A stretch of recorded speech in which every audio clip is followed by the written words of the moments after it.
الذين ظلموا رجزا من السماء بما كانوا يفسقون وإذ استسقى موسى لقومه فقلنا اضرب بعصاك الحجر فانفجرت منه 12 عينا قد علم كل أناس مشربهم كلوا واشربوا من رزق الله ولا تعثوا في الأرض مفسدين وإذ قلتم يا موسى لن نصبر على طعام واحد فادع لنا ربك يخرج لنا مما تنبت الأرض من بقلها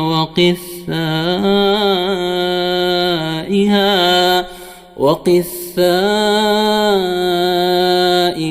وفومها وعدسها وبصلها قال أتستبدلون الذي هو أدنى بالذي هو خير اهبطوا مصرا فإن لكم ما سألتم وضربت عليهم الذلة والمسكنة وباءوا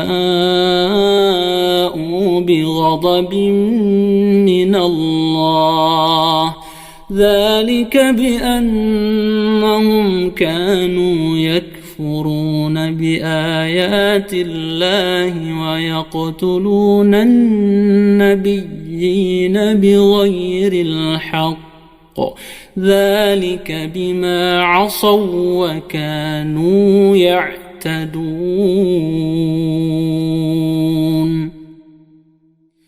إن الذين آمنوا والذين هادوا والنصارى والصابئين من آمن بالله واليوم الآخر وعمل صالحا فلهم أجرهم عند ربهم ولا خوف عليهم ولا هم يحزنون وإذ أخذنا ميثاقكم ورفعنا فوقكم الطور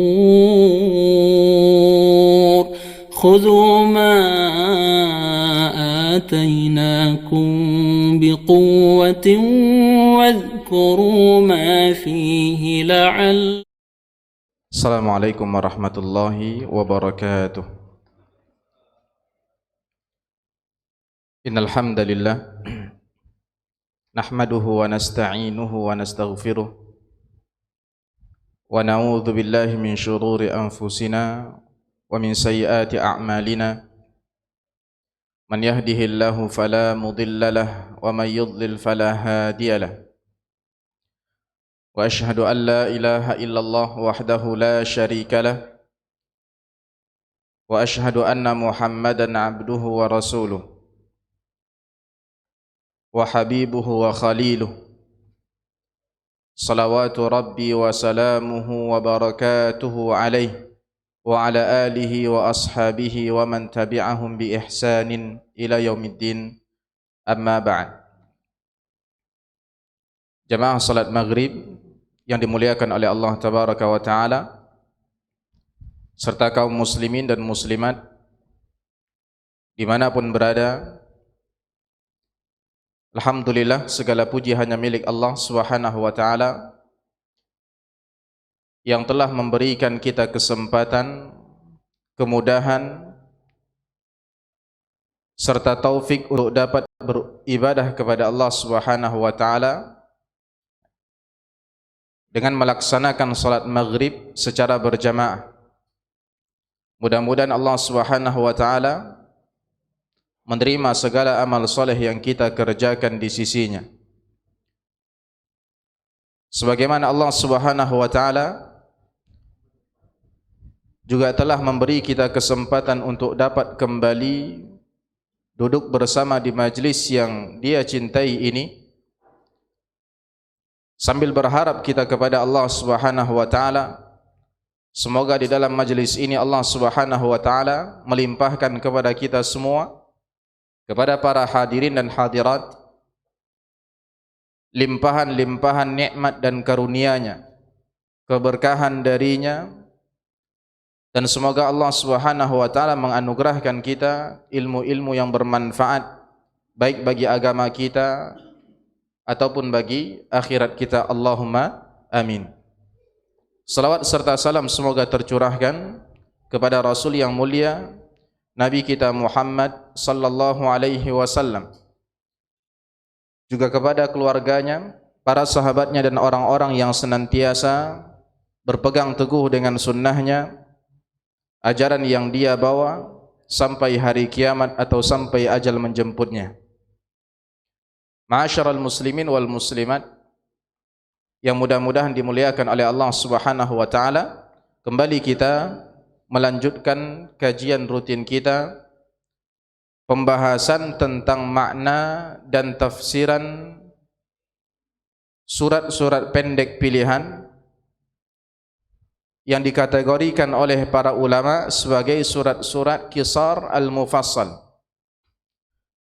dari surat Ad-Duha sampai surat An-Nas sesuai urutan yang ada di dalam mushaf. Dan kita pada pertemuan yang lalu telah sampai pada pembahasan tentang surat Quraisy dan telah selesai membahas surat ini. Surat Al-Ma'un, ya, surat Al-Ma'un. Di mana di dalam surah Al-Ma'un Allah Subhanahu wa taala menjelaskan tentang sifat-sifat orang munafik. Ada 4 sifat yang disebutkan oleh Allah Subhanahu wa taala di dalam surat tersebut, sifat yang melekat pada orang-orang munafik tatkala itu. Yang pertama adalah mereka adalah orang-orang yang bakhil, ya. Orang-orang yang bakhil, tidak mau menyantuni anak yatim.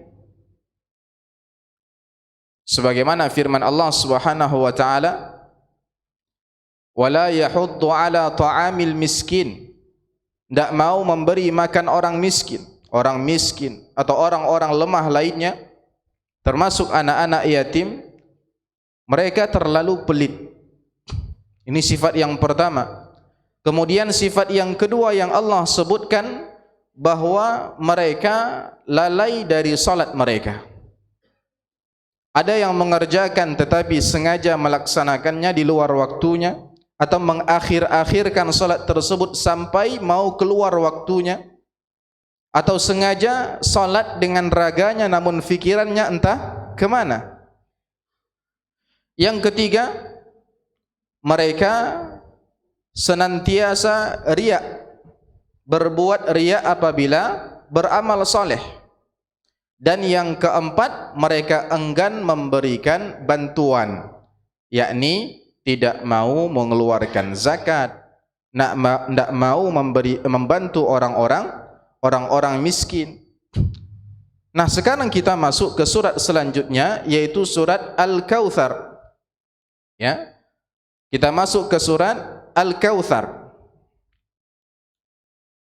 di mana di dalam surat Al-Kautsar ini Allah Subhanahu wa taala menyebutkan kebalikan dari sifat-sifat orang munafik di dalam surah Al-Ma'un tadi. Ini di antara kesesuaian atau hubungan antara surat Al-Kautsar dan surat sebelumnya, yaitu surat Al-Ma'un.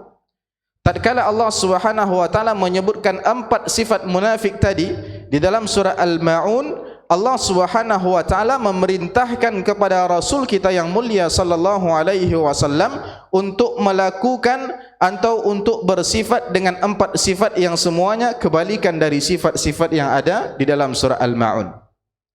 Yang pertama, pada firman Allah, inna a'tainakal kautsar, sungguh kami telah memberimu wahai Muhammad nikmat yang banyak.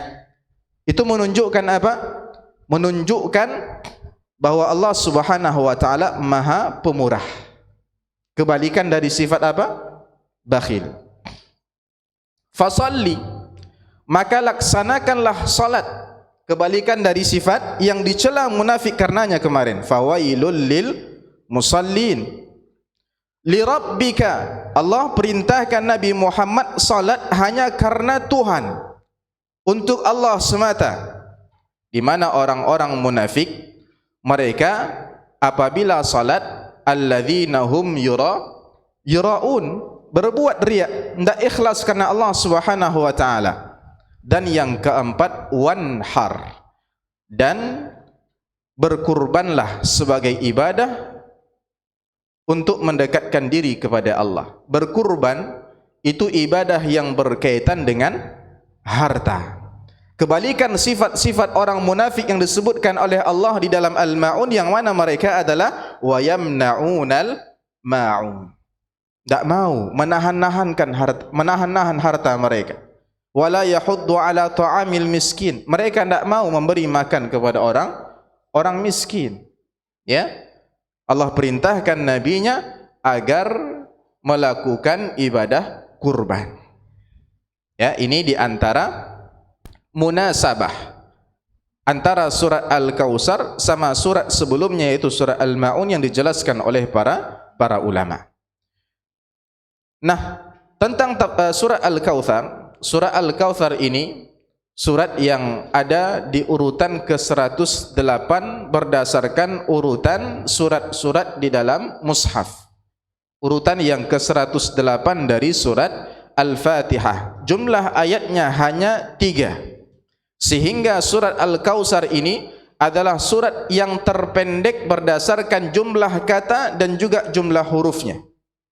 Ya, surat terpendek di dalam Al-Quran dari segi kata-katanya dan dari segi huruf-huruf yang kata-kata tersebut terangkai darinya.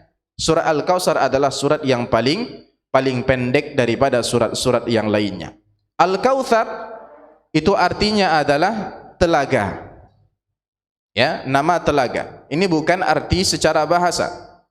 Namun maksud Al-Kautsar di sini adalah telaga. Surat Al-Kautsar ini adalah surat yang tergolong Makkiyah, diturunkan oleh Allah Subhanahu wa taala sebelum Nabi kita alaihi salatu wasalam hijrah ke kota Madinah. Diturunnya itu sebelum Nabi alaihi salatu wasalam hijrah. Para ulama menggolongkannya sebagai surat Makkiyah. Ya. Karena di antara sebab turunnya surat Al-Kautsar itu dikarenakan munculnya cercaan atau olok-olokan dari orang-orang Quraisy kepada Nabi alaihi salatu wasalam, dan kejadian itu pada waktu Nabi alaihi salatu wasalam masih di kota Mekah sebelum hijrah ke kota Madinah. Surat Al-Kautsar, ya, ini berisi tentang pemuliaan Allah Subhanahu wa taala terhadap Nabi kita Muhammad sallallahu alaihi wasallam. Bahwa Allah Subhanahu wa taala memuliakan Nabi kita alaihi salatu wasallam dengan memberikannya keistimewaan, dengan memberikannya anugerah khusus dan istimewa yang tidak diberikan oleh Allah Subhanahu wa taala kepada yang lain dari makhluk-makhluknya. Mari kita lihat ayat ini satu persatu. Allah Subhanahu wa taala berfirman, a'udzubillahi minasyaitonir rajim. Bismillahirrahmanirrahim. Inna a'tainakal kautsar. Allah Subhanahu wa taala berfirman, sungguh kami telah memberimu wahai Muhammad nikmat yang banyak. Kami telah memberimu nikmat yang banyak. Nikmat yang banyak ini Inilah arti Al-Kautsar secara bahasa. Jadi kita boleh mengatakan, sungguh kami telah memberimu Muhammad nikmat yang banyak, atau nikmat yang banyak langsung kita sebut dengan Al-Kautsar. Wahai Muhammad, sungguh kami telah memberimu Al-Kautsar.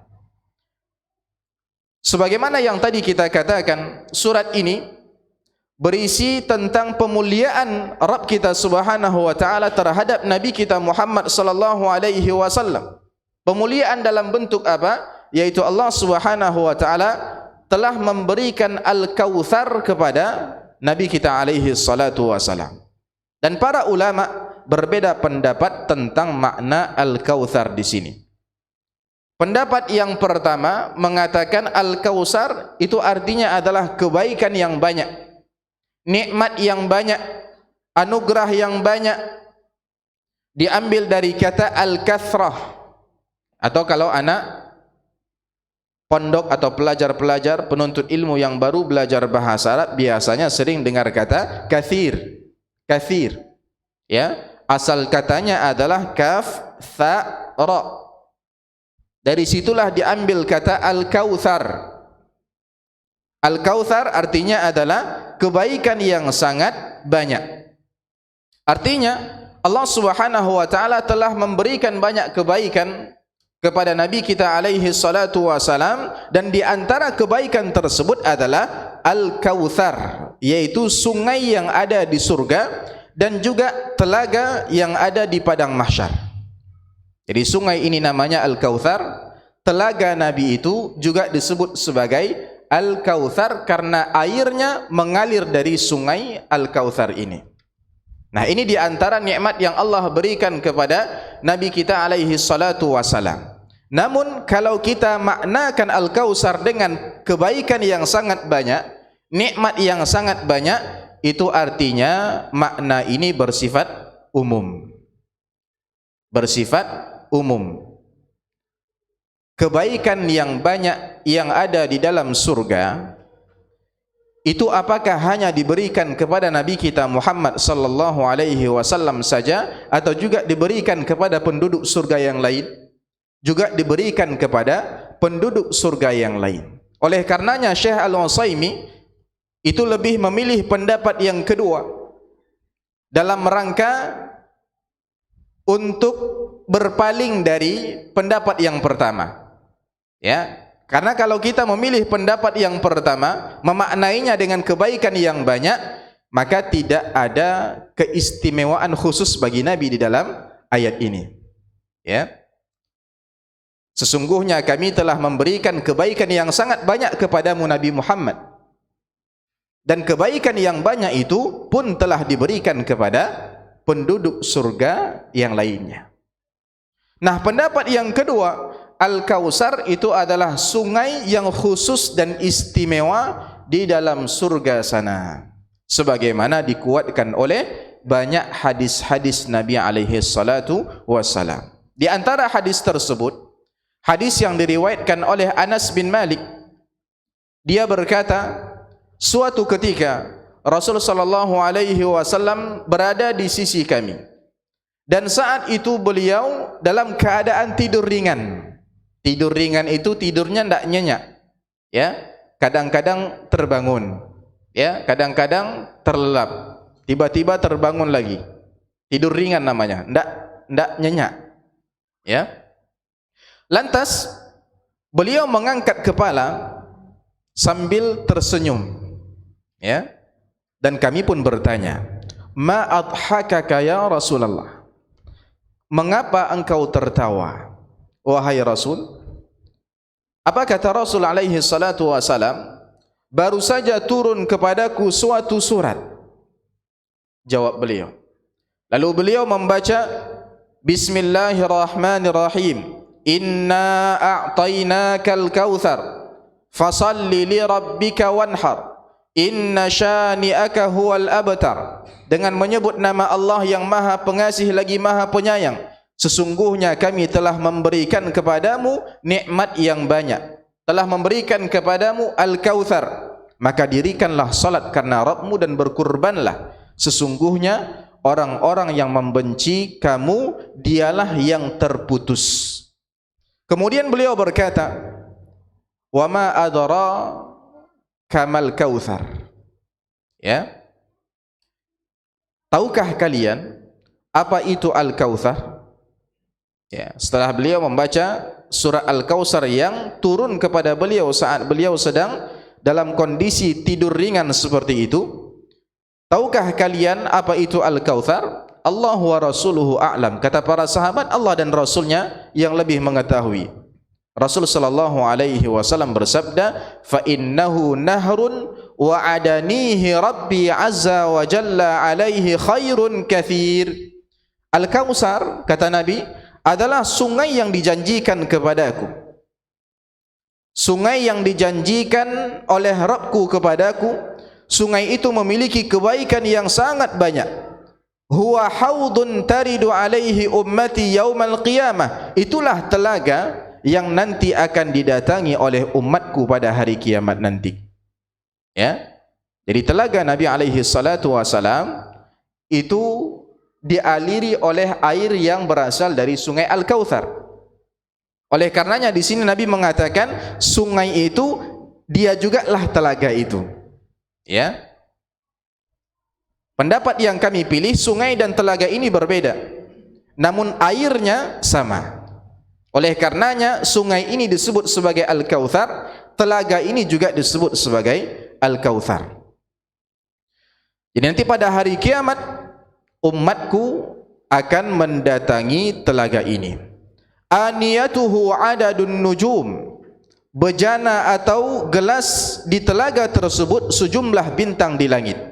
Ini di antara sifat telaganya Nabi alaihi salatu wasalam. Fayukhtalajul abdu minhum. Namun ada dari sebahagian hamba yang tidak dapat minum dari telaga tersebut. Terhalangi dari minum dari air telaga Al-Kautsar itu. Lalu aku berkata, Rabbi innahu min ummati. Ya Rabb, ini adalah umatku.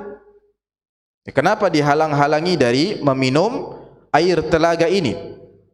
Fayaqul, maka dikatakan kepada Rasul kita alaihi salatu wasalam, atau Allah subhanahu wa ta'ala berfirman kepadanya, ma tadri ma ahdathat ba'dak. Tidakkah engkau tahu bahwa mereka telah merubah amalan atau menambahkan amalan baru, membuat amalan baru sesudahmu.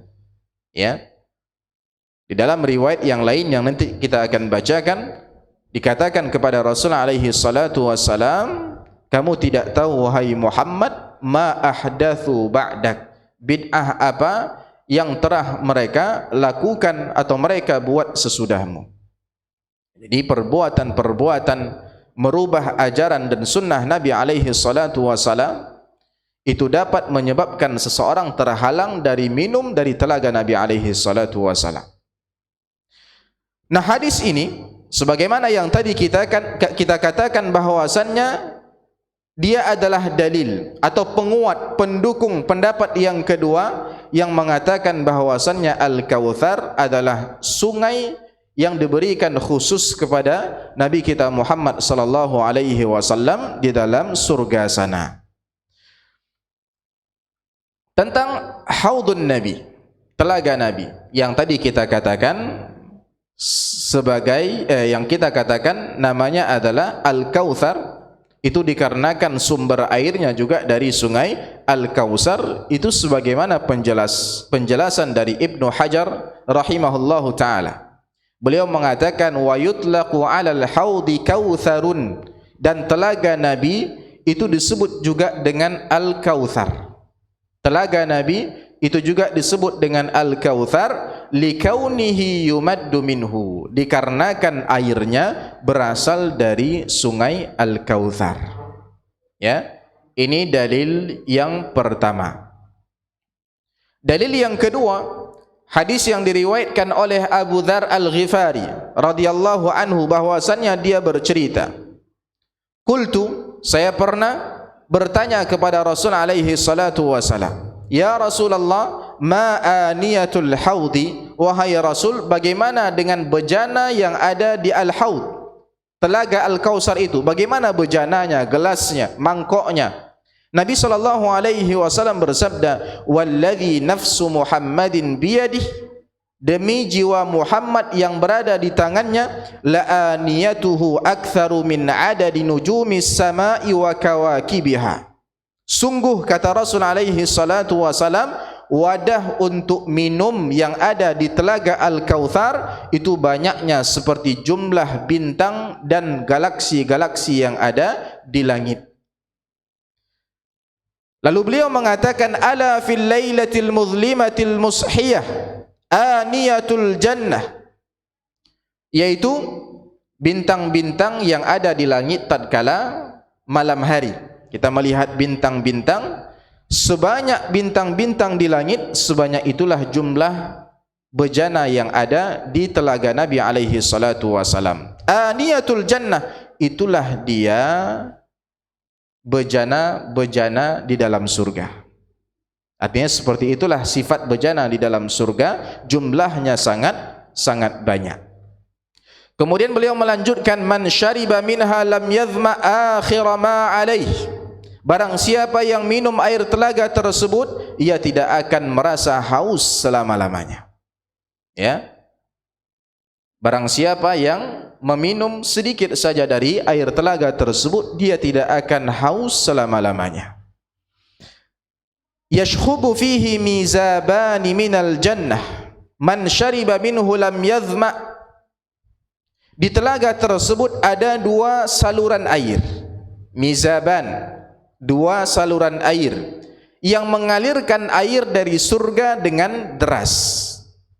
Yang dimaksud di sini adalah Sungai Al-Kautsar. Ya. Jadi di telaga itu ada dua saluran air, datangnya dari mana? Datangnya dari surga. Tepatnya adalah Al-Kautsar, sungai khusus yang diberikan oleh Allah Subhanahu wa taala kepada Nabi kita alaihi salatu wasalam. Barang siapa meminum airnya, ia tidak akan merasa haus. Arduhu mithlu tulih, lebarnya sama dengan panjangnya. Ma baina Ammana ila Ailah, yaitu seukuran antara negara Amman sama Ailah. Saya juga belum sempat ngukur atau belum sempat ngecek berapa kira-kira jarak antara Amman ke Ailah. Ya, tapi sekilas terlihat jauh. Ya, Amman dan Ailah ini. Kemudian Rasul mengatakan, "Ma'uhu ashaddu bayadan minal laban." Airnya lebih putih dibandingkan susu, wa ahla minal asal, dan rasanya lebih manis daripada manisnya madu. Masya Allah. Ya, semoga Allah Subhanahu wa taala menganugerahkan kita semua meminum air dari telaga Nabi alaihi salatu wasallam ini.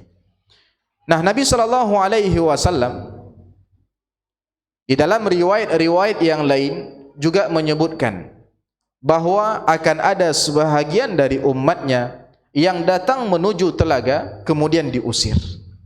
Sudah datang menuju telaga, tapi dihalau, diusir, terhalangi dari meminum air tersebut. Sebagaimana disebutkan di dalam hadis Abu Wa'il dari Abdullah, Nabi sallallahu alaihi wasallam bersabda, "Ana faratukum 'alal haud." Aku akan mendahului kalian di al-haud, telaga. Yakni Nabi alaihi salatu wasallam sudah berada di sana terlebih dahulu, sudah menunggu umatnya. Nabi alaihi salatu wasallam menunggu umatnya. La yurfa'anna ilayya rijalun minkum. Kemudian diperlihatkan ke hadapanku beberapa orang di antara kalian, hatta idza ahwaitu liunawilahum, ketika aku akan mengambilkan minuman untuk mereka dari al-haud, ya, agar diberikan oleh Nabi kepada mereka, ukhtuli juduni, mereka pun dijauhkan dariku, diusir dari telaga tersebut. Fa'aqul, lantas aku berkata, ay Rabb ashabi, ya, wahai Rabbku, ini adalah umatku, ini adalah para sahabatku. Ya, para sahabat yang dimaksud di sini adalah umatnya. Yaqul, lalu Allah Subhanahu wa taala berfirman, la tadri ma ahdathu ba'dak. Engkau sebenarnya wahai Muhammad tidak tahu bid'ah yang mereka buat sesudahmu. Ajaran-ajaran kamu diubah-ubah, direnov, ya, ditambah-tambah atau dikurang-kurangi.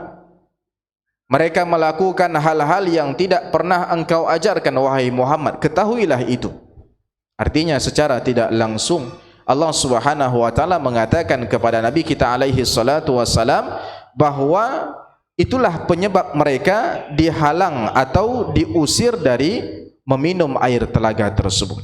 Dalam riwayat lain dikatakan innahum minni, kata Rasul alaihi salatu wassalam, wahai Rabbku, mereka betul-betul pengikutku. Rasul mengatakan mereka ini bagian dariku, yakni pengikutku. Mereka adalah umat Islam. Mereka adalah orang-orang yang beriman kepada Nabi alaihi salatu wasalam. Kemudian dikatakan kepada Nabi kita alaihi salatu wasalam, innaka la tadri ma baddalu ba'dak. Sesungguhnya engkau tidak mengetahui bahwa mereka telah mengganti ajaranmu setelahmu. Maka Rasul sallallahu alaihi wasallam pun mengatakan, suhqan suhqan liman baddala ba'di. Celakalah, celakalah bagi orang yang telah mengganti ajaranku sesudahku. Ya, Nabi pun tidak redha tatkala Allah Subhanahu wa taala tidak redha mereka minum dari air telaga Nabi alaihi salatu wasalam. Nah, demikianlah hadirin sekalian, hadirat dirahmati oleh Allah tabaraka wa taala, keadaan yang menimpa orang-orang yang datang setelah Nabi alaihi salatu wasalam. Sebahagian mereka gemar membuat perkara-perkara baru dalam agama ini yang tidak pernah dicontohkan oleh Nabi kita alaihi salatu wasalam, yang diperingatkan oleh Nabi alaihi salatu wasalam jauh-jauh hari. Iyyakum wa muhdatsatil umur, jauhi oleh kalian, waspadailah muhdatsatil umur, perkara-perkara baru di dalam agama. Fa inna kulla muhdatsatin bid'ah wa kulla bid'atin dhalalah. Karena sesungguhnya setiap perkara baru di dalam agama ini adalah bid'ah dan setiap bid'ah adalah sesat. Ya.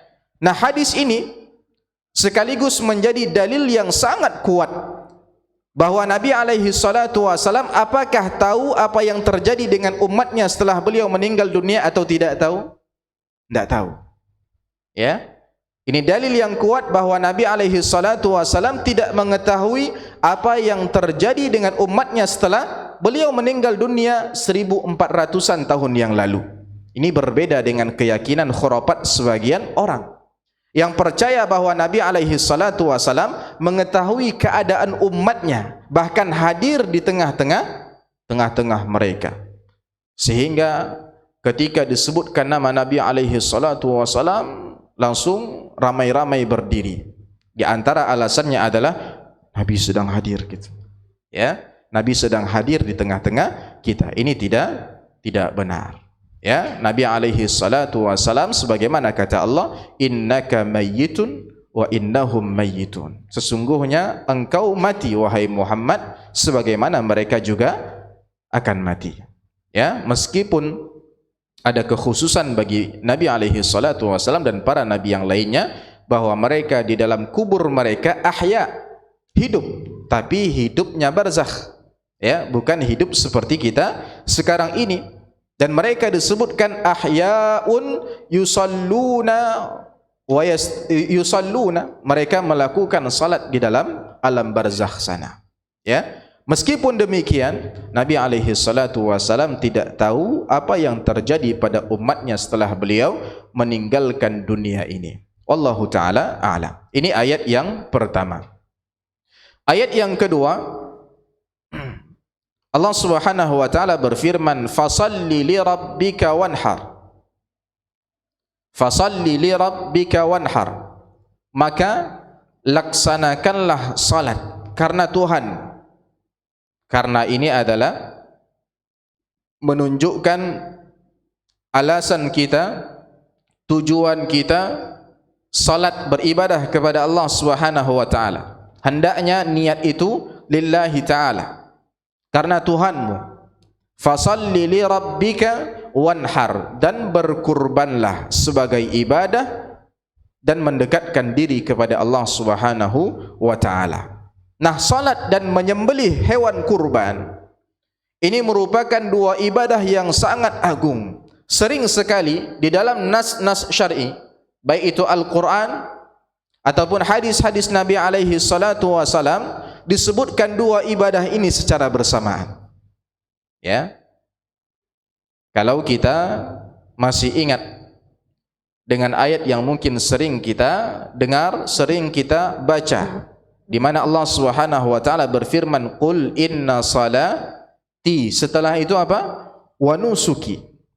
Nusuk itu adalah ibadah kurban.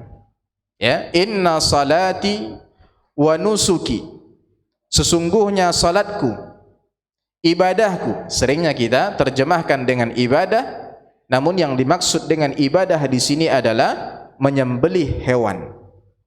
Wa mahyaya, dan hidupku, wa mamati, dan matiku, lillahi rabbil alamin. Hanyalah untuk Allah Subhanahu wa taala, Tuhan semesta alam. Di sini juga Allah Subhanahu wa taala menggandengkan dua ibadah agung ini secara bersamaan. Salat, setelah itu nusuk. Nah, seseorang tatkala dia menyembelih untuk selain Allah, ada sebahagian bahkan kaum muslimin, ya, bahkan kaum muslimin, entah karena kebodohannya, ketidaktahuannya, tidak sampainya dakwah kepadanya, atau dikarenakan bebalnya dia, ya, tidak mau melepaskan kesyirikan dari dirinya, ya, atau memang menentang dakwah tauhid, menyembelih untuk hewan, menyembelih untuk jin, menyembelih untuk syaitan.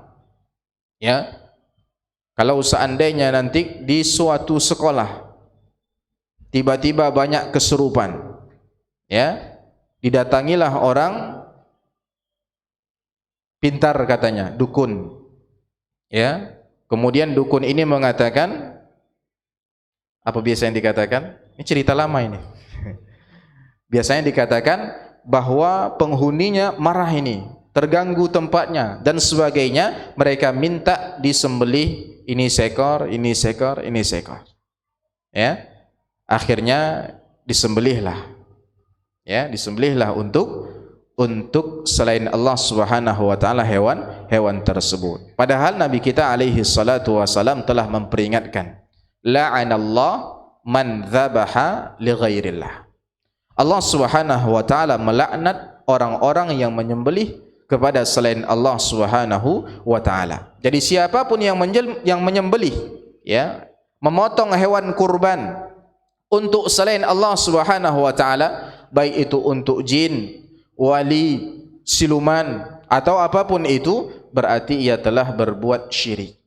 Ia telah menyekutukan Allah Subhanahu wa taala dalam beribadah dan mendekatkan diri kepadanya. Penyembelihan itu hanya boleh dilakukan untuk Allah Subhanahu wa taala semata. Ketika buat rumah, tidak perlu kita menyembelih agar rumah tersebut ke depannya dijaga dari makhluk-makhluk halus, ya. Ketika menutup sumur, ya, tidaklah ditutup secara total kecuali setelah disembelih dan ditumpahkan darah hewan tersebut ke dalam sumur tersebut. Agar apa? Agar penunggunya tidak gentayangan dan keyakinan-keyakinan yang lainnya. Ya, ketika ada mobil kita tabrakan 2 kali 3 kali, tidak wajar katanya, oh ini harus menyembelih sesuatu, kemudian siram darahnya ke atas mobil tersebut. Ya, ini merupakan keyakinan-keyakinan yang menyelisihi tauhid kita kepada Allah Subhanahu wa taala.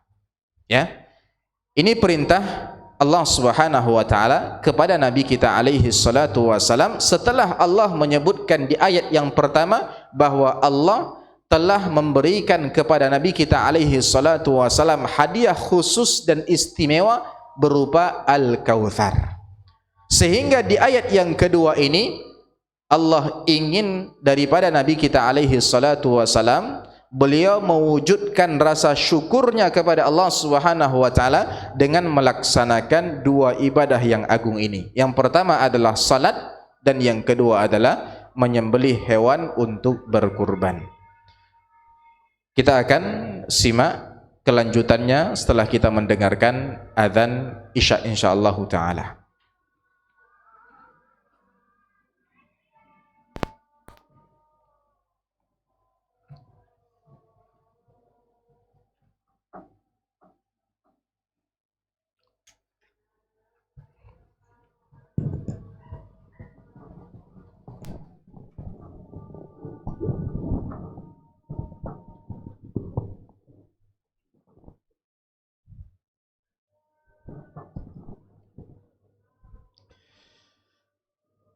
Allahu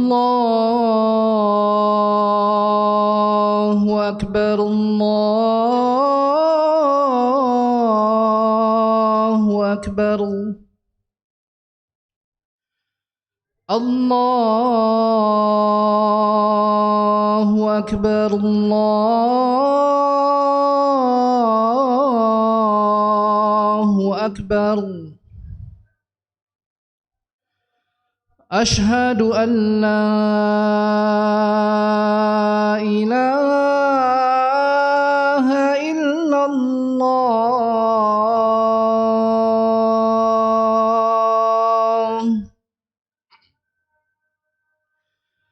أشهد أن لا إله إلا الله.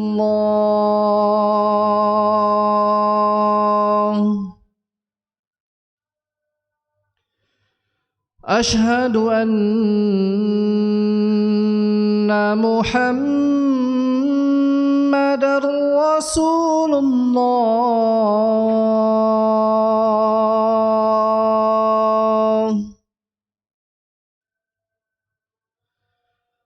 أشهد أن محمدًا رسول الله.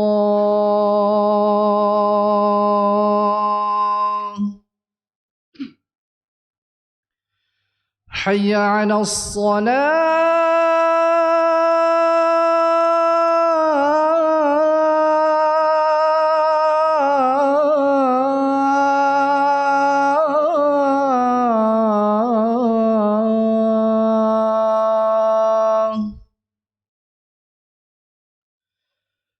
حي على الصلاة.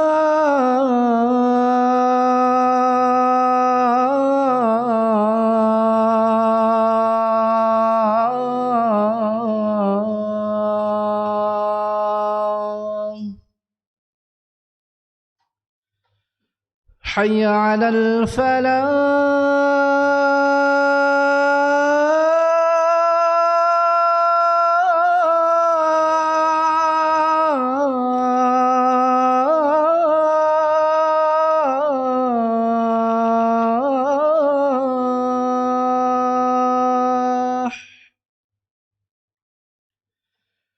حي على الفلاح.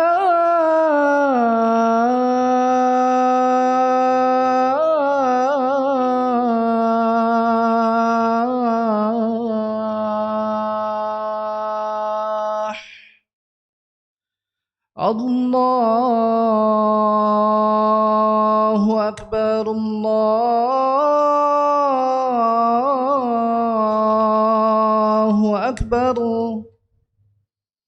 لا إله إلا الله.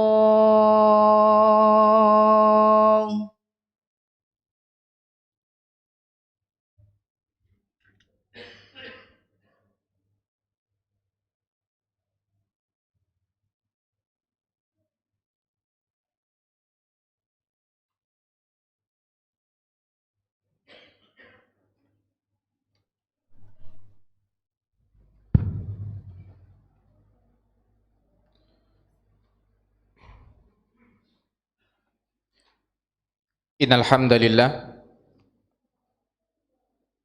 nahmaduhu wa nasta'inuhu wa nastaghfiruh wa na'udzu billahi min shururi anfusina wa min sayyiati a'malina. Man yahdihillahu fala mudilla lahu wa man yudlil fala hadiya lahu. وأشهد أن لا إله إلا الله وحده لا شريك له وأشهد أن محمدا عبده ورسوله اللهم صل وسلم وزد وبارك وأنعم على نبينا محمد وعلى آله وأصحابه أجمعين اللهم علمنا ما ينفعنا وانفعنا بما علمتنا وزدنا علما وأرنا الحق حقا وارزقنا اتباعه وأرنا الباطل باطلا وارزقنا اجتنابه. Kaum muslimin dan muslimat yang mudah-mudahan dirahmati oleh Allah Tabaraka wa Ta'ala, sebelum azan tadi kita telah menjelaskan makna dari ayat yang kedua surah Al-Kautsar, di mana Allah Subhanahu wa Ta'ala berfirman, "Fashalli li rabbika wanhar." Ada beberapa faedah dari ayat ini. Yang pertama, Allah Subhanahu wa Ta'ala menggunakan huruf fa di awal ayat yang kedua ini. Fashalli. Ya. Kalau dibahasakan ke bahasa kita, fa ini artinya adalah maka. Ya, seringnya diartikan dengan maka. Maka salli. Lakukanlah salat. Allah Subhanahu wa Ta'ala menggunakan huruf fa di mana dalam bahasa Arab fa ini merupakan kata hubung. Ya, kata hubung. Seperti waw yang bahasa kitanya, dan ada fa juga, ada thumma. Thumma ini dalam bahasa kita kemudian. Ada perbedaan makna antara wa, fa sama thumma dalam bahasa Arab. Meskipun ketiganya adalah huruf-huruf ataf atau kata hubung dalam bahasa Indonesia, tapi ada perbedaan makna. Kalau wa itu sekedar menghubungkan antara dua atau lebih tanpa ada kejelasan di situ mana yang terlebih dahulu daripada yang lainnya. Contoh misalnya, saya mengatakan dakhala Ahmad wa Muhammad. Ahmad dan Muhammad masuk, kan bahasa kita seperti itu. Apakah dari perkataan ini Bapak dan Ibu sekalian tahu mana yang duluan masuk atau siapa yang duluan masuk, Ahmad atau Muhammad? Ya. Kalau orang Arab mendengarnya, dia tidak tahu mana yang duluan. Kenapa? Karena waw ini sekedar menghubungkan antara dua ini, bahwa dua ini sama-sama mengerjakan pekerjaan yang sama, yaitu masuk. Dakhala Ahmad wa Muhammad, Ahmad dan Muhammad masuk, artinya Ahmad masuk, Muhammad masuk. Siapa yang duluan dari perkataan ini tidak ada penjelasannya. Tapi lain cerita kalau yang dipakai adalah fa. Ya. Misalnya kita rubah waw tadi menjadi fa. Kita belajar bahasa Arab sedikit ini. Ya, karena mau tidak mau belajar tafsir itu harus menyinggung bahasa Arab. Dakhala Ahmad fa Muhammad. Dakhala Ahmad fa Muhammad. Fa ini untuk menghubungkan Ahmad dan Muhammad. Ini sama, di sini sama dengan waw. Hanya saja perbedaannya dengan waw, fa ini menunjukkan ta'qib, ya, dan tartib. Tartib itu menunjukkan adanya urutan.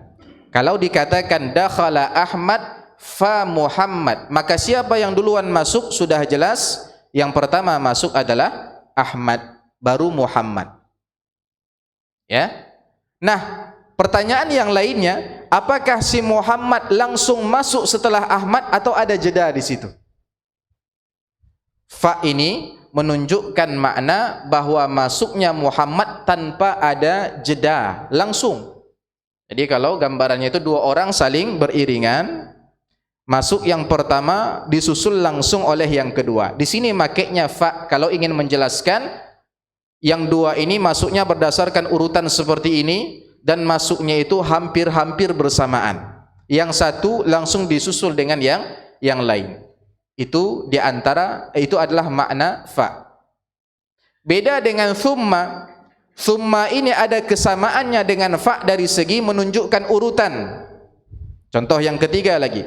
Dakhala Ahmad thumma Muhammad. Si Ahmad masuk kemudian si Muhammad. Atau dan Muhammad. Itu menunjukkan adanya urutan di sini, tertib, bahwa yang masuk terlebih dahulu adalah Ahmad, baru setelah itu Muhammad. Namun bedanya dengan fa itu menunjukkan tidak adanya jeda, sedangkan thumma menunjukkan adanya jeda. Ya. Ibaratnya di sini saya katakan, ya. Saya tidak tahu juga siapa yang masuk duluan tadi ya. Ya. Anggaplah ada dua orang yang sama-sama ada di masjid, tapi yang satu datangnya sebelum azan, ya.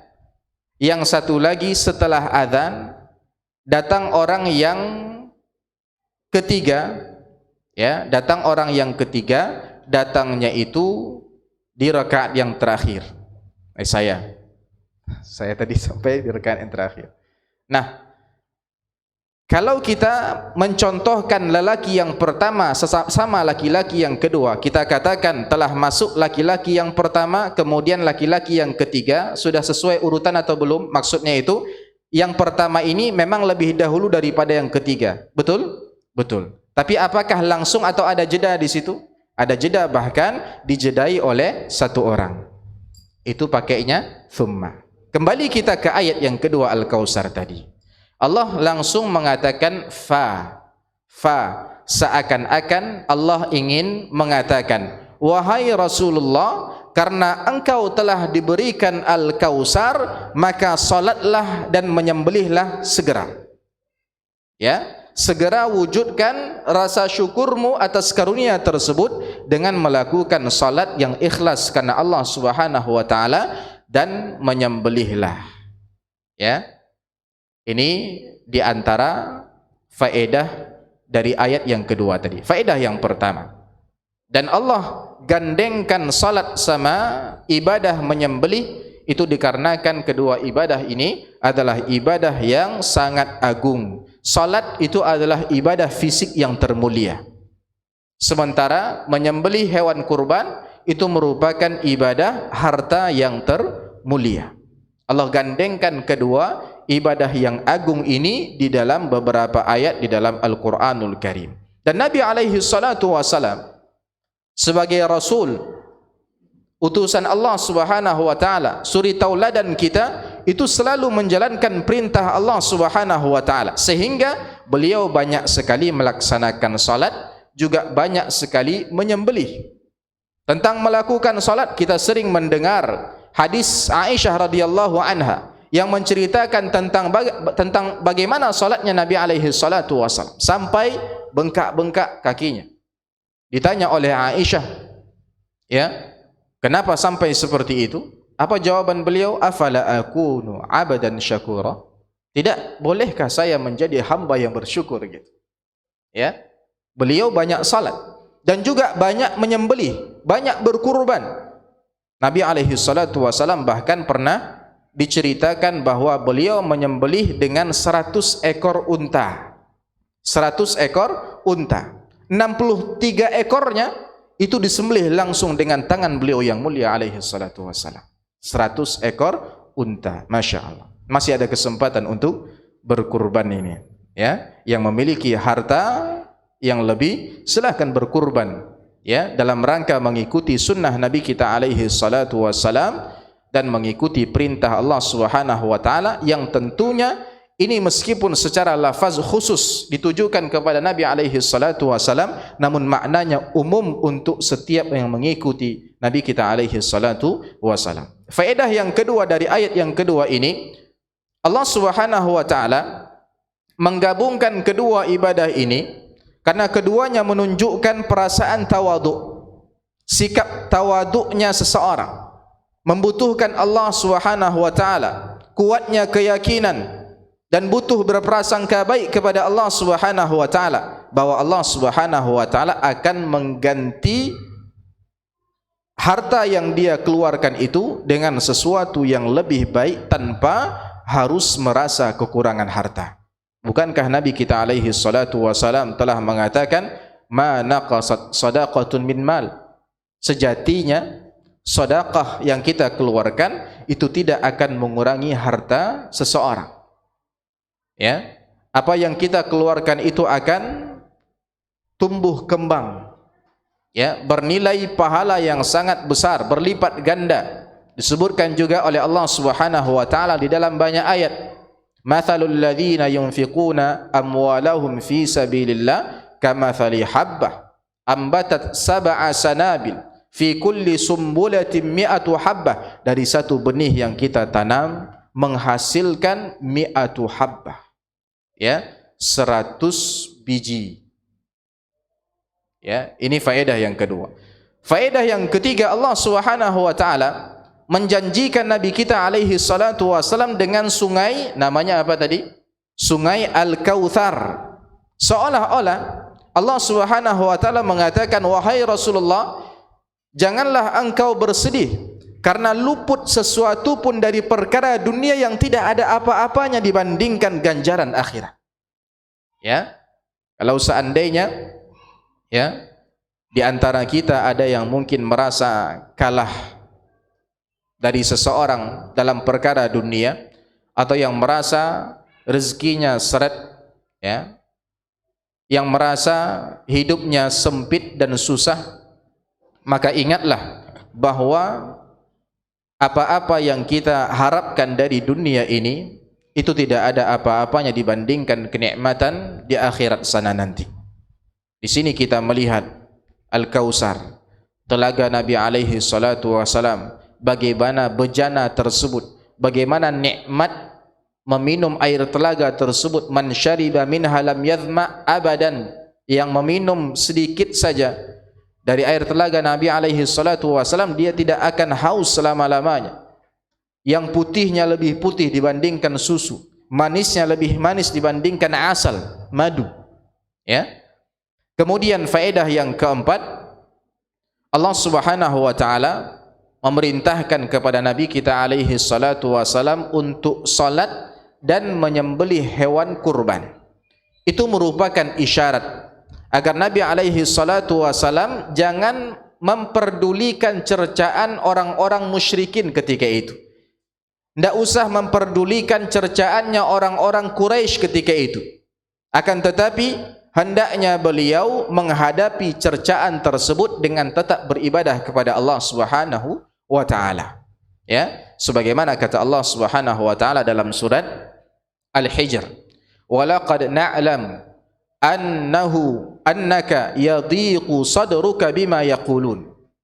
Sungguh wahai Muhammad, kami tahu, kata Allah, kami tahu bahwa dadamu itu menjadi sempit disebabkan apa yang mereka ucapkan. Fasabbih bihamdi rabbik wa kum minas sajidin. Tapi apa perintah Allah Subhanahu wa taala kepada Rasul kita? Fasabbih, bertasbihlah kamu dengan memuji Tuhanmu, wa kum minas sajidin, dan jadilah kamu di antara orang-orang yang bersujud, melaksanakan salat. Kalau seandainya kita merasa sempit dada kita karena melihat orang-orang yang mungkin menzalimi kita, menyakiti kita, atau mungkin kesempitan hidup yang mungkin kita hadapi, sesuatu yang mungkin tidak kita sukai, maka hadapi tersebut dengan bersujud kepada Allah Subhanahu wa taala. Panjangkan sujud kita, berdoa meminta kepada Allah Subhanahu wa taala. Jadikan salat itu sebagai qurratu ain, penyejuk mata kita, sebagai ibadah yang kita berehat dengannya, hati kita berehat dengannya, sebagaimana Rasulullah alaihi salatu wasalam menjadikan salat itu sebagai tempat rehat beliau, waktu rehat beliau. Ya, ya Bilal, arihni bis salah, kata beliau. Wahai Bilal, istirahatkan kami dengan salat. Kemudian wa'bud rabbaka hatta ya'tiyakal yaqin. Di ayat selanjutnya Allah mengatakan, dan sembahlah Tuhanmu sampai datang kepadamu yang diyakini. Baik, di faedah yang keempat ini kita menyebutkan Kita telah mendengar bahwa Nabi alaihi salatu wasalam ketika itu menghadapi cercaan dari orang-orang Quraisy. Di awal kajian tadi juga kita sebutkan bahwa surat ini turun juga dalam rangka menghibur Nabi kita alaihi salatu wasalam agar beliau tidak bersedih hati mendengar cercaan orang-orang musyrik Quraisy. Apa sih sebenarnya yang terjadi? Apa yang melatar belakangi turunnya surat ini? Dijelaskan itu di dalam surat ayat yang ketiga. Allah Subhanahu wa taala mengatakan inna syani'aka huwal abtar, sungguh orang-orang yang membencimu wahai Muhammad dialah yang terputus dari kebaikan dan dari rahmat Allah Subhanahu wa taala. Al-abtar itu artinya adalah al-munqati, yang terputus, ya. Dalam suatu riwayat, ya, dalam suatu riwayat disebutkan ketika Ibrahim, anak Nabi kita alaihi salatu wasalam, yang meninggal dunia saat gerhana terjadi, ya. Dan ini merupakan anak laki-laki terakhir beliau, anak laki-laki terakhir beliau yang meninggal dunia. Tatkala Ibrahim wafat, kaum Quraisy ketika itu berkata, sekarang Muhammad menjadi abtar. Sekarang Muhammad menjadi abtar. Apa maksudnya? Terputus keturunannya. Kalau terputus keturunan Nabi alaihi salatu wasalam, ya, mereka berharap namanya tidak lagi disebutkan. Namanya tidak lagi disebutkan. Tidak ada anaknya, ya, anak laki-lakinya. Kalau ada anak laki-laki, orang Arab, ya, orang Arab itu di antara yang menjadi kebanggaan mereka adalah al-ansab, nasab itu.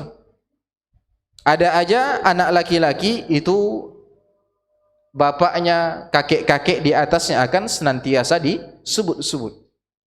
Nabi kita alaihi salatu wasalam, ya, kita tahu siapa ayahnya, kita tahu siapa kakeknya, kita tahu siapa kakek ketiga, keempat, kelima dan seterusnya sampai Adnan.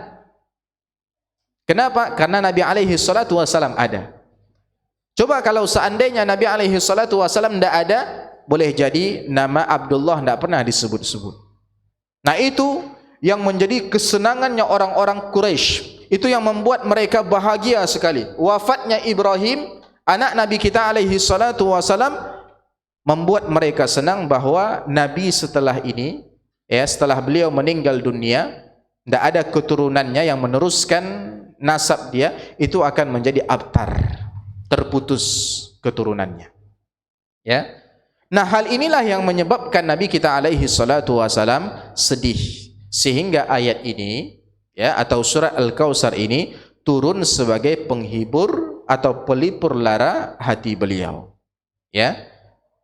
Ketika semua anak laki-laki Nabi alaihi salatu wasalam meninggal, orang-orang Quraisy mengatakan bahwa Muhammad itu akan selesai urusannya dan terputus keturunannya, ya. Sebagaimana disebutkan di dalam tafsir guru kami Syekh Mustafa Al-Adawi, beliau menyebutkan annal Quraisyin, orang-orang Quraisy, kanu yasifuna ar-rasul bi annahu abtar. Mereka mensifati Rasul bahwasanya beliau itu abtar, terputus. Kenapa? Likaunihi lam yulad lahu waladun, karena tidak dilahirkan lagi untuknya seorang anak laki-laki. Walam ya'ish lahu waladun, tidak ada anak laki-laki yang hidup untuk beliau. Fakanu yaqulun, sehingga beliau mengatakan dalam rangka mencerca Nabi kita alaihi salatu wasalam, idza mata Muhammad inqata'a dzikru wa intaha amruh. Kalau seandainya Muhammad meninggal nanti, udah terputus penyebutan nama dia, wa intaha amruh, selesai urusan dia. Tidak ada lagi nama dia disebut-sebut. Namun Allah Subhanahu wa taala mendustakan orang-orang Quraisy dengan mengatakan apa? Inna syani'aka huwal abtar. Sesungguhnya orang-orang yang membencimu itu wahai Muhammad, merekalah yang terputus. Terbukti atau tidak? Terbukti. Ya, buktinya apa? Nama Nabi kita alaihi salatu wasalam sampai sekarang tidak terputus dan bahkan tidak akan pernah terputus. Nama beliau selalu abadi di atas mimbar-mimbar, di atas menara-menara, di lisan-lisan umatnya senantiasa disebut-sebut. Di masjid-masjid minimal disebutkan 5 kali atau 10 kali nama beliau tatkala azan dikumandangkan.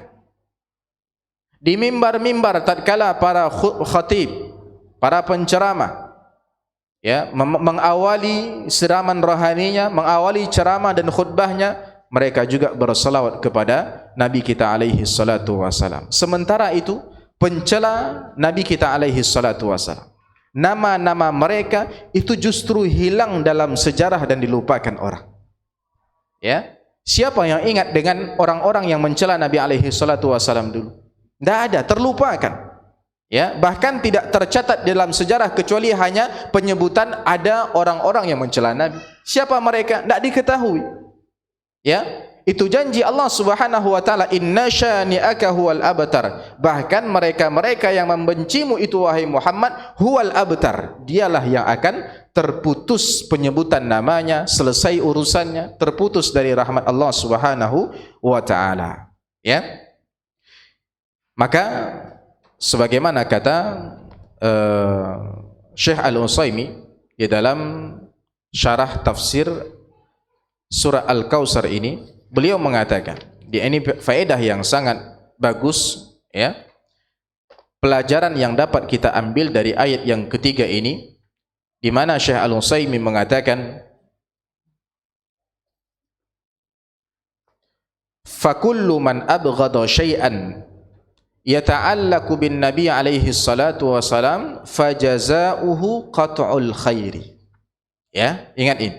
Nabi alaihi salatu wasalam mengatakan, fakullu man abghada syai'an, maka setiap orang yang membenci sesuatu, yata'allaku bin nabi alaihi salatu wasalam, yang ada sangkut pautnya dengan Nabi alaihi salatu wasalam, fajaza'uh, balasan dia apa? Balasan atau hukuman yang diberikan kepadanya, qat'ul khair, adalah pemutusan kebaikan-kebaikan untuk dirinya. Ya. Kenapa? Allah Subhanahu wa taala langsung membalas cercaan orang-orang Quraisy dengan mengatakan, inna syani'aka huwal abtar, mereka yang terputus dari kebaikan-kebaikan. Ya. Sehingga setiap yang membenci Nabi alaihi salatu wasalam atau membenci sesuatu yang berkaitan dengan Nabi alaihi salatu wasalam, maka dia akan dihukum, perbuatannya akan dibalas dengan qat'ul khair, dengan terputusnya dia dari kebaikan-kebaikan dari Allah Subhanahu wa taala. Nah, yang berkaitan dengan Nabi alaihi salatu wasalam dan yang berkaitan dengan membenci Nabi alaihi salatu wasalam itu ada dua. Ya. Kata Syekh Al-Utsaimin, yang berkaitan dengan membenci Nabi alaihi salatu wasalam, sesuatu yang ada sangkut pautnya dengan membenci Nabi alaihi salatu wasalam, itu ada dua jenis atau dua kategori benci. Yang pertama adalah membenci pribadinya, membenci pribadi Rasul sallallahu alaihi wasallam, sebagaimana yang dilakukan oleh sebahagian orang-orang musyrik atau orang-orang kafir Quraisy dulu. Tidak hanya membenci ajaran yang dibawa oleh Nabi alaihi salatu wasalam, bahkan sebahagian mereka membenci pribadi Nabi alaihi salatu wasalam. Yang kedua, membenci petunjuk Nabi kita alaihi salatu wasalam. Ya, membenci petunjuk Nabi kita alaihi salatu wasalam. Dan kedua-duanya sama-sama kebencian yang dicela seorang hamba karenanya, dan seorang hamba dilarang membenci karena dua hal ini. Ya, membenci pribadi Nabi alaihi salatu wasalam atau membenci petunjuknya Nabi alaihi salatu wasalam, sunnah-sunnahnya, ajaran yang dibawa oleh Nabi alaihi salatu wasalam. Ya, karena sesungguhnya kita diperintahkan oleh Allah Subhanahu wa taala untuk mencintai beliau, mencintai pribadi beliau. Ya, Dikarenakan beliau adalah rasul yang diutus oleh Allah Subhanahu wa taala kepada kita. Dan kita diperintahkan juga untuk mengikuti petunjuk Nabi kita alaihi salatu wassalam. Ya, sebagaimana kata Allah Subhanahu wa taala, ya ayyuhalladzina amanu atii'allaha wa atii'ar rasul. Wahai orang-orang yang beriman, taatilah Allah dan taatilah Rasul. Allah Subhanahu wa taala juga berfirman, "Qul in kuntum tuhibbunallah fattabi'uni yuhibbukumullah." Katakan wahai Muhammad kepada mereka, kalau seandainya kalian benar-benar mencintai Allah Subhanahu wa taala, maka ikuti aku. Niscaya Allah Subhanahu wa taala akan mencintai kalian. Ini pelajaran kita tentang tafsir dan makna surat Al-Kautsar, di mana Allah Subhanahu wa taala di dalam surat ini menyebutkan tentang pemuliaannya terhadap Nabi kita alaihi salatu wasalam, atau surat ini turun dalam rangka menghibur hati Nabi kita yang sedang bersedih menghadapi cercaan dari orang-orang Quraisy sepeninggal anaknya Ibrahim, sehingga ya, tatkala itu tidak ada lagi anak laki-laki beliau, dan para kafir Quraisy, orang-orang musyrik ketika itu senang ya, bahwa Nabi alaihi salatu wasalam ya, namanya akan terputus, tidak pernah disebut-sebut lagi, urusannya akan selesai dengan meninggalnya anaknya tersebut, sehingga Allah turunkan ayat yang ketiga secara khusus dari surat ini yang membalikkan itu kepada orang-orang yang mencerca Nabi alaihi salatu wasalam. Mudah-mudahan kajian yang singkat ini bermanfaat bagi kita semua. Ya, kita akan lanjutkan insyaallah surah Al-Kafirun pada pekan yang akan datang. Ya, tadi rencananya surah Al-Kafirun kita akan bahas pada malam hari ini, namun dikarenakan surah Al-Kautsar tadi belum selesai sampai adzan Isya, maka kita cukupkan dengan satu surat ini saja pada malam hari ini, sehingga sisa 6 surat. Ya, sisa 6 surat, surah Al-Kafirun, surat Al-Lahab, An-Nasr, Al-Lahab, Al-Ikhlas, Al-Falaq dan An-Nas. Ya, insyaallah ini adalah ayat-ayat yang pendek. Ya, mungkin kajian kita ke depannya tidak terlalu lama, kita bisa agak sedikit santai dalam membahas surat-surat ini agar kita lebih paham, agar ilmu yang disampaikan lebih dapat kita pahami, sehingga tatkala kita membaca surat-surat ini di dalam salat kita atau saat kita membaca Al-Quran di luar salat kita, kita lebih bisa mentadabburi dan merenungi makna dari ayat-ayat firman-firman Allah Subhanahu wa taala ini. Mudah-mudahan Allah Subhanahu wa taala selalu memudahkan segala urusan kita. Aqulu qauli hadza, yang benar datang dari Allah Subhanahu wa taala, yang salahnya itu dari kami mohon maaf sebesar-besarnya, dan kepada Allah Subhanahu wa taala kami mohon ampun. Apabila ada pertanyaan silahkan ditanyakan.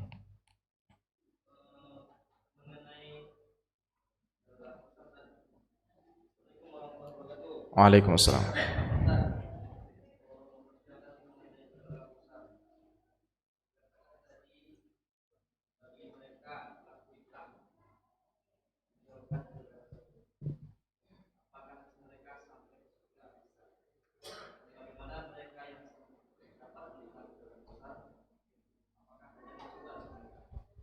Nah,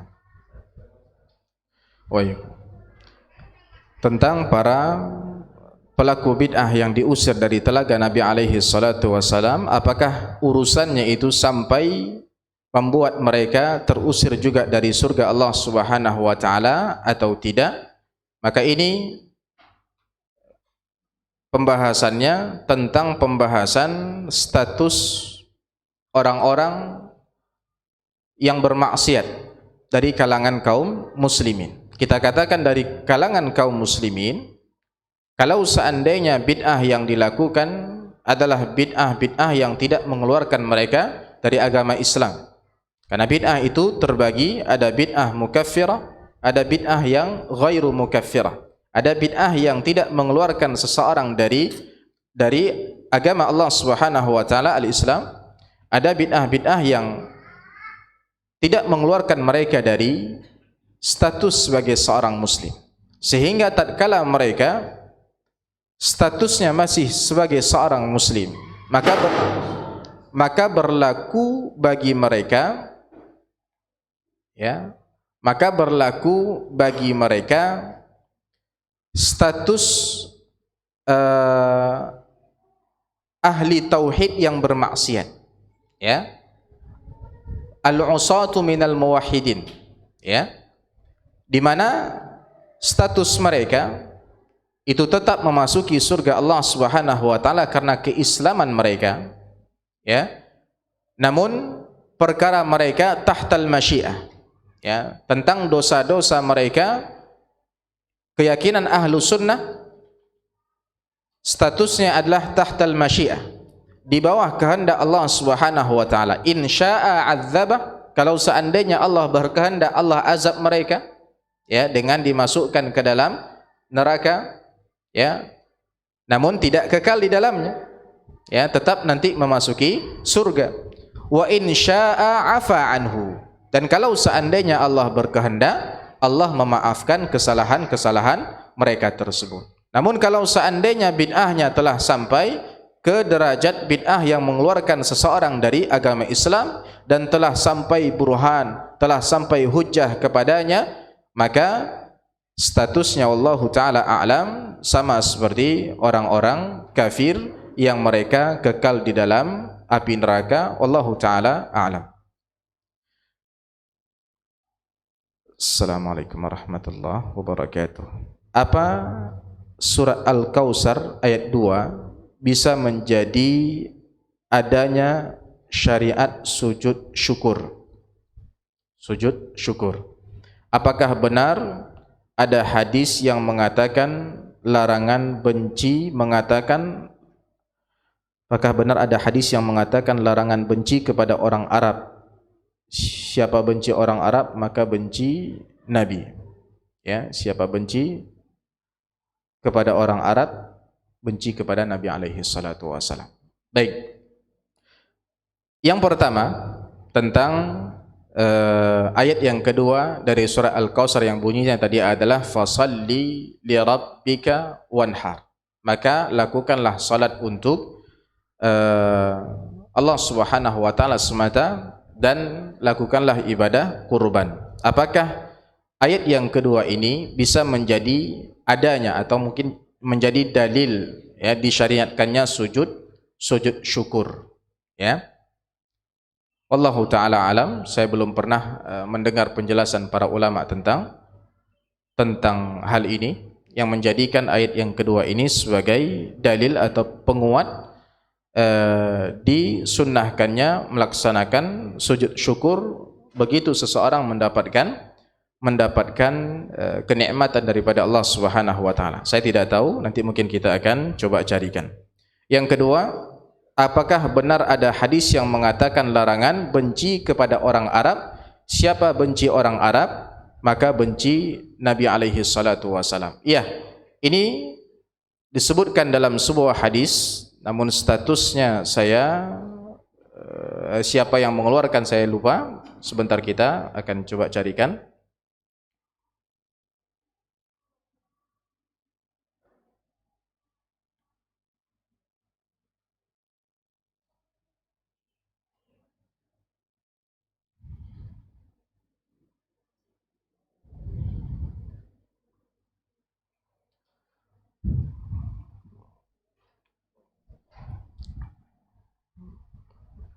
Nah, kita sebutkan hadisnya secara lengkap.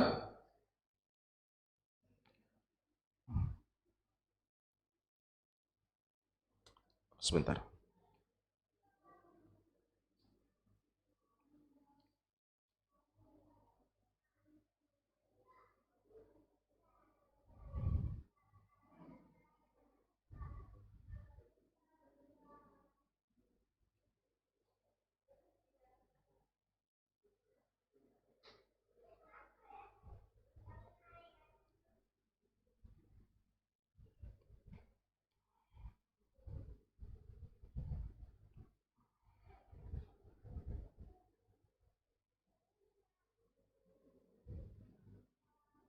Baik, tidak keluar di sini.